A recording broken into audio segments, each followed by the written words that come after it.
CPM ആണ് തിരുവനന്തപുരത്തെ ഭരണത്തെ BJPക്ക് ഏൽപ്പിച്ചു കൊടുത്തത്. കോൺഗ്രസിന്റെ ദേശീയ നേതാവും കേരളത്തിൽ നിന്നുള്ള MP-യുമാണ് ശശി തരൂർ. അദ്ദേഹം തിരുവനന്തപുരത്തെ വിജയത്തിൽ BJPയെ അനുമോദിക്കുകയാണ്. ആ കാര്യത്തിൽ എന്താണ് നിങ്ങൾ വളരെ സമർത്ഥമായ കൗശലപൂർവമായ മൗനം പാലിക്കുന്നത്? കോൺഗ്രസിലുണ്ടോ? തരൂർ ആ ചോദ്യം നിങ്ങൾ ജിൻഡോയോട് ചോദിക്കണം. എന്തുകൊണ്ട് നടപടി എടുക്കുന്നില്ല? അപ്പൊ കോൺഗ്രസിനകത്ത് എന്താണ് ഒരു ഹിന്ദുത്വവാദിക്ക് സ്ഥാനമുണ്ട്. അത് ഇന്നു മുതൽ തുടങ്ങിയതല്ല കേട്ടോ. നെഹ്റുവിന്റെ കാലത്ത് പോലും നെഹ്റുവിനെ പോലെ ആധികാരികത്വമുള്ള ഒരു ഇന്ത്യൻ നേതാവിന്റെ കീഴിൽ കോൺഗ്രസ് പ്രവർത്തിക്കുന്ന കാലത്ത് പോലും ഹിന്ദുത്വവാദികൾക്ക് കഴിഞ്ഞിരുന്നു. നെഹ്റു ആ പള്ളിക്കകത്ത് സ്ഥാപിച്ച വിഗ്രഹങ്ങൾ എടുത്ത് സരയൂ നദിയിൽ എറിയണമെന്ന് പറഞ്ഞവരാ. പക്ഷെ പന്ത് ഉൾപ്പെടെയുള്ള അന്നത്തെ ശശി തരൂരെ പോലുള്ള പ്രാദേശിക പ്രമുഖന്മാരാണ് ഈ പന്തുമാര്, GV പന്തുമാര്.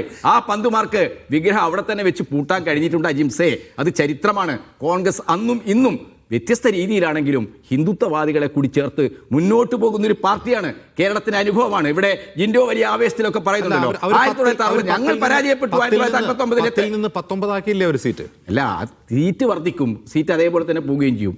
അതൊക്കെ ജനാധിപത്യ പ്രക്രിയക്കകത്തെ വളരെ സമ്മതമായ, നമ്മൾ ജനാധിപത്യ പ്രക്രിയയിൽ പങ്കെടുക്കുമ്പോൾ എന്താണ് ജയിക്കാൻ മാത്രമല്ല തോൽക്കാൻ കൂടിയാണ്. അപ്പോൾ ജനാധിപത്യം ജനങ്ങൾ നൽകുന്ന ചില അറിയിപ്പുകളുണ്ട്. ഞങ്ങൾക്കുള്ള ചില മുന്നറിയിപ്പുണ്ട് ഈ തെരഞ്ഞെടുപ്പിൽ. ഞങ്ങളത് കാണുന്നുണ്ട്, ഞങ്ങളത് പരിശോധിച്ച് അത് തിരുത്തിപ്പോകേണ്ട കാര്യങ്ങൾ തിരുത്തിപ്പോകും. അതേസമയത്ത് ജനങ്ങൾ അതിലേക്ക്, അതായത് തിരുവനന്തപുരത്ത് BJP അധികാരത്തിൽ വരാൻ കാരണം കോൺഗ്രസ് മാത്രമാണ്. നിങ്ങളുടെ ഭരണപരമായ ഒരു വീഴ്ചയും അവിടെയില്ല, നിങ്ങളുടെ മേയറെ കുറിച്ചുള്ള ആക്ഷേപങ്ങളില്ല, ഒന്നുമില്ല. ഞാനങ്ങനെ കാണുന്നില്ല. മേയറെക്കുറിച്ചുള്ള ആക്ഷേപങ്ങളുണ്ടോ? അങ്ങനെയാണെങ്കിൽ കോൺഗ്രസ് അല്ലേ വരേണ്ടത്? അവരല്ലേ മുഖ്യ പ്രതിപക്ഷം. ഇവിടെ BJP വന്ന എന്തുകൊണ്ടാണ്? എന്തുകൊണ്ടാണ്? ശബരിമലയായിരുന്നു കോൺഗ്രസിന്റെയും BJPയുടെയും മുഖ്യ പ്രചാരണ വിഷയം.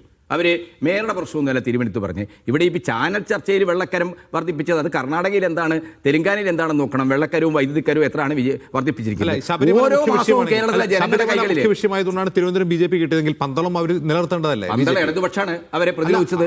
കൊടുങ്ങല്ലൂർ പോലുള്ള ക്ഷേത്ര നഗരങ്ങളിൽ ഇടതുപക്ഷമാണ് അവിടെ റിഫ്ലക്ട് ചെയ്യുന്നില്ല. കൊടുങ്ങല്ലൂർ റിഫ്ലക്ട് ചെയ്യുന്നില്ല. എന്തുകൊണ്ട്? കൊടുങ്ങല്ലൂരിൽ നിന്നും പന്തളത്തുനിന്നും വ്യത്യസ്തമായിട്ട് നമ്മൾ കാണണം. തിരുവനന്തപുരത്ത് 1980-കൾ മുതൽ ഹിന്ദുത്വ അനുകൂലമായ ഒരു കോൺസ്റ്റിറ്റ്യുവൻസി എന്ന നിലക്ക് അതിനെ മാറ്റിത്തീർക്കാനുള്ള പ്രവർത്തനം നടത്തിയിട്ടുണ്ട്. അതിനെ പല ഘട്ടങ്ങളിലും ഇടതുപക്ഷം ഒറ്റക്കാണ് പ്രതിരോധിച്ചത്. കോൺഗ്രസ് അക്കാര്യത്തിൽ എന്താണ്? കോൺഗ്രസ് അക്കാര്യത്തിൽ നിഷ്ക്രിയത്വം പാലിച്ചു. നിഷ്ക്രിയമായ നിലപാടാണ് കേരള സമൂഹത്തിന്റെ ഹിന്ദുത്വവൽക്കരണത്തിൽ കോൺഗ്രസ് സ്വീകരിച്ചത്. എല്ലാ കാലത്തും കോൺഗ്രസ് സ്വീകരിച്ചത് നമുക്കത് എല്ലാവർക്കും അറിയാവുന്നതാണ്. 1960-കളിൽ ഇവിടുത്തെ സാമുദായിക ശക്തികളെ മുന്നിൽ വെച്ചുകൊണ്ട് അന്നത്തെ EMS ഗവൺമെന്റിനെ തെരഞ്ഞെടുപ്പിലും കൂടി പുറത്തടണം. നെഹ്റു പിരിച്ചുവിട്ട ഗവൺമെന്റിനെ തെരഞ്ഞെടുപ്പിലും കൂടി പുറത്തടണം. അതിന് പട്ടാമ്പിയിൽ എന്താണ് കോൺഗ്രസിന്റെ ദേശീയ നേതൃത്വം സവിശേഷ അജണ്ടയായി കേരളം ചർച്ച ചെയ്തിട്ട് EMS-നെതിരായിട്ടുള്ള ജനസംഘത്തിന്റെ സ്ഥാനാർത്ഥിയെ പിന്തിരിപ്പിച്ച ചരിത്രമുണ്ട് അജിംസെ. ആ ചരിത്രത്തെയൊക്കെ അങ്ങ് മറച്ചു വെച്ചിട്ട് നമ്മൾ വലിയ ചരിത്രബോധത്തിന്റെ മണ്ഡലത്തിൽ നിന്നാണ് ഈ വിഷയമൊക്കെ ചർച്ച ചെയ്യുന്നതെന്ന് വെറുതെ പറയരുത്. നമ്മൾ സത്യസന്ധത പുലർത്തുന്ന കാര്യത്തിൽ